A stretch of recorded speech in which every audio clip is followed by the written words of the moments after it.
தேசத்தின் நம்பிக்கை மாத இதழ் அப்பா பதிப்பகம் இணைந்து வழங்கும் நேர்மையாளர் சகாயம் IAS அவர்களின் அனுபவ பதிவில் கடைசி தரையில் கண்டாங்கி சேலை சென்னை புத்தக கண்காட்சியில் விற்பனையாகிக் கொண்டிருக்கிறது. மாமன்னன் கதாபாத்திரம்தான் உண்மையான வடிவேலு என்றும் சிறுவயதில் கஷ்டத்தை அனுபவித்திருக்கிறேன் எனவும் திரைப்பட நடிகர் வடிவேலு கூறியுள்ளார். மதுரை பிபி குளம் பகுதியில் நடைபெற்ற பொங்கல் விழாவில் பேசிய அவர் கஷ்டங்களை மறப்பதற்கு நகைச்சுவையை தேர்வு செய்ததாக தெரிவித்துள்ளார்.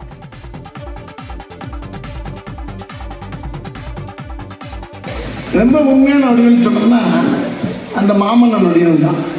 அதாவது ரொம்ப எளிமையான சொன்னல ஏற்கனவே ஒரு எளிமையான குடும்பத்தில் பிறந்து இந்த அளவுக்கு வலிமையாக வந்த காரணமே அந்த கஷ்டம்தான்.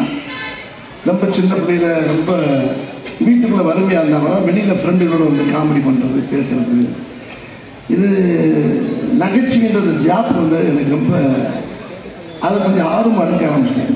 வலி ஒரு பக்கம் இருக்கும்போது வெளியில் வந்து பசங்களோடு ஜாலியாக காமெடி பண்ணுறது இது பண்ணுறது அது தன்னுடைய ஃபாதருடைய ஜீன் அப்படின்னு சொல்லுவாங்க. அவர் நகைச்சுவையில் பெரிய சக்கரவர்த்தி அவருக்கு அப்பா அவருடைய இது கொஞ்சம் இருந்தாலும் அதிகமாக மாமன்னன் மாதிரி ஒரு கஷ்டத்தை அனுப்பிச்சதுனால தேசத்தின் நம்பிக்கை மாத இதழ் அப்பா பதிப்பகம் இணைந்து வழங்கும் நேர்மையாளர் சகாயம் IAS அவர்களின் அனுபவ பதிவில் கடைசி தரையில் கண்டாங்கி சேலை சென்னை புத்தக கண்காட்சியில் விற்பனையாகிக் கொண்டிருக்கிறது.